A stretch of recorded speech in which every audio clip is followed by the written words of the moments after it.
Welcome to BizTech's Cybersecurity Show. Today, our guest to give us insights on cybersecurity is Satish Murthy. He's the Systems Engineering Director at Cohesity.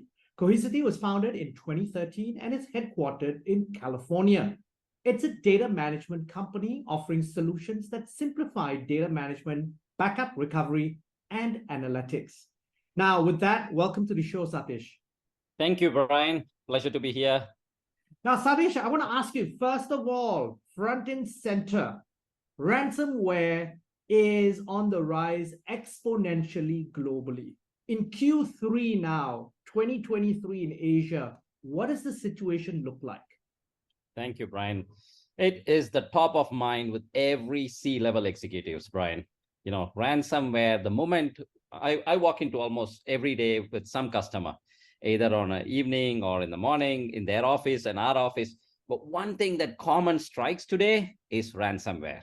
Every 20 seconds, somewhere on the earth, there is an attack, right? Statistics show in Asia alone, that about an average of 60 to 65% of the companies are getting impacted, right? But that's frightening. That's a huge number. That now, is.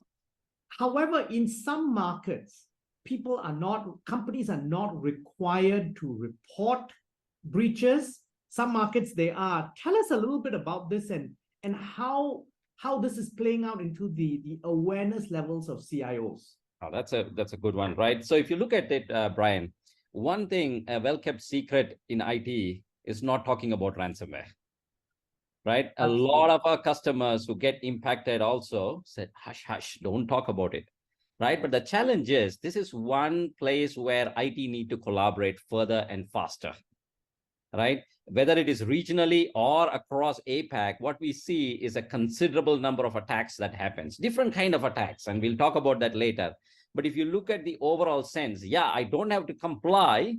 But what is the most valuable treasure in your organization? It is data. If you can protect it, that is fantastic. If you can't, you have a real challenges in your hand.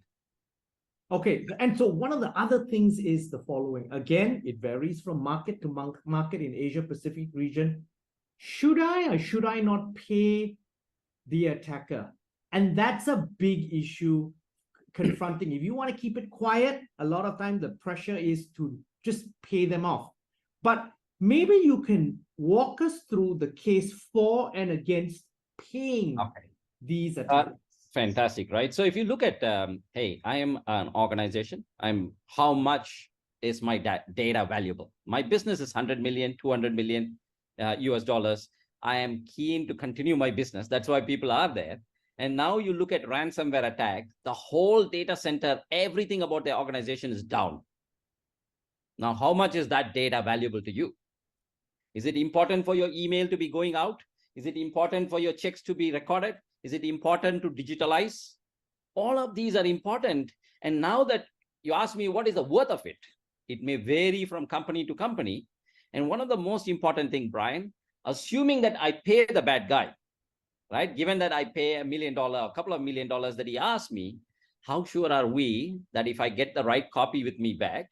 And how sure am I to go with this data with my thought inside to say, are there any more ransomware inside? Maybe it's not. And also maybe the data is already compromised and there are more Trojan horses within the data that is being Exactly. You. Exactly. You're right. And he also has a copy of your data. Absolutely. Right. So I'll give you an experience with our customer here, if you're fine with that, where we had a customer in ASEAN country who was impacted. And that's a case study today in our Cohesity website. They actually had a real journey, right? Where they're a real estate company. The whole thing, including their end-to-end systems, including endpoints, were all compromised because of ransomware, right? They had serious problems. And we'll walk you through with different kinds of ransomware. When an attack comes and land, historically, if you look at 5 years ago, I like to call it as ransomware 1.0, Brian. Okay. Right? It's the early version. Right. Okay. These are the earlier guys who used to send small rocks and stones on a customer and send a ransomware, ask you for money. Right. Very simple. The customers will ignore them or sometimes they pay, but most cases they would recover from the backup. Yes. That's ransomware 1.0. 3 years ago, during the COVID, these ransomware guys went up a level. We So call this is where the colonial pipeline case is a case yes, example. that's right. So we call them as ransomware 2.0. Okay. Right? So it's an evolved version where the guys became smarter because they understood now not only the customers have production, they also have backup. Let's delete that. Right? Now it's valuable. Now your data becomes more of an important thing for you to recover. Yes. So that's the second. So if I delete the backup, then I delete the data, you have nowhere to go. Correct. That's second. Now I will talk about different kind of recovery later. But now, if you look at post-COVID, the 3.0 has evolved. There are state sponsors who actually go and spread ransomware across where they want to attack. And this 3.0 version is a double extortion. So not only they ask for, they ask you for the ransom and the money, they actually have a copy of your data. And also, and you mentioned a very important thing, and this is also alludes to the evolution of cybercrime. It has become organized crime, not only organized crime, but state-sponsored crime in some instances because it's a revenue stream. It's a billion-dollar revenue stream. Absolutely. You're nailing it, Brian. I mean, this is a massive, massive revenue stream. I had an opportunity to have a look, not that I am a hacker or anything, but of curiosity, I asked somebody to show me there are direct state sponsors which says, you want a particular company, give me the domain name, add how much of a Bitcoin do you need? You will see a result in 3 weeks' time or something like that. So that is a serious thought process we need to consider as a company. Okay, in that case, then now, Satish, I'm a CIO. What do I need to do to protect my business better against cyber attacks? So good one, right, Brian? I mean, I would always think if I'm a CIO, what should I start? I should start with a security assessment. All right. A security assessment goes from endpoint all the way to your data center, end to end, everything. Now that may take a couple of weeks, but you have length and breadth of professional services people around in Malaysia, in Thailand, in Singapore. You have all the talent out there. Once you have the study done, you exactly know what levels of security that you are. Where should I make sure that I protect?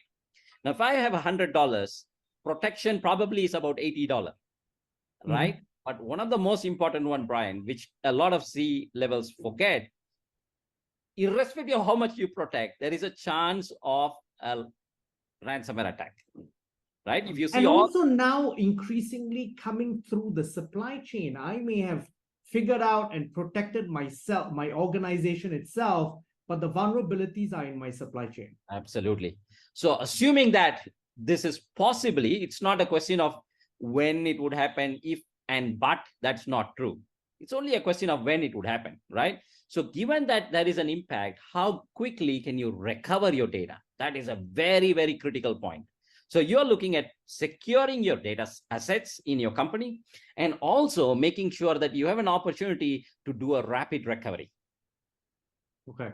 Right? So the business needs fast recovery. Can I bring back my data center in the next couple of days? Or maybe next 4 hours? Maybe you define a period. Maybe I need it in 1 hour. So how do we have a solution? And that is where that security assessment will guide you through. Okay. Okay, fantastic. Now, this has been a great conversation. Before we leave, however, any final thoughts you'd like to leave the audience with? No, fantastic. Thank you. I'll give you a quick, because I'm from Cohesity, and I'll let you know that as a data protection and a data management vendor today, what we offer is we provide end-to-end assessment for a customer.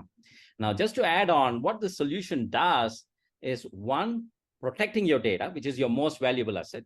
We have very important functions like multi-factor authentication, data encryption, which is extremely important.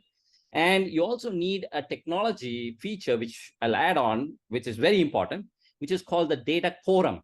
Now, what is a quorum? Such that no single administrator, most of the thefts happen because of the admin in your office as well. Yes. So no single person who could delete or clean up your data set, assuming that he's unhappy. So there are different levels that you got to think, and Cohesity today is in the forefront of providing these technologies, both across in ASEAN and around the world. Adding on, this solution stretches beyond, be it on premises, be it on the cloud or the edge. So taking the security solutions across different endpoints. And one final point I would say is also to add rapid recovery solution. Now, on that Right? note, Satish, thank you very much for taking your time to be on the show. Hey, thank you, Brian. Really appreciate your time. Now, we've been speaking to Satish Murthy. He's a Systems Engineering Director at Cohesity. I'm Brian Fernandez, and you've been watching and listening to BizTech's APAC Cybersecurity Show. This conversation will be on our website, www.biztech.asia, as well as our syndication partners, TV stations, radio stations, and websites. Thanks a lot for tuning in.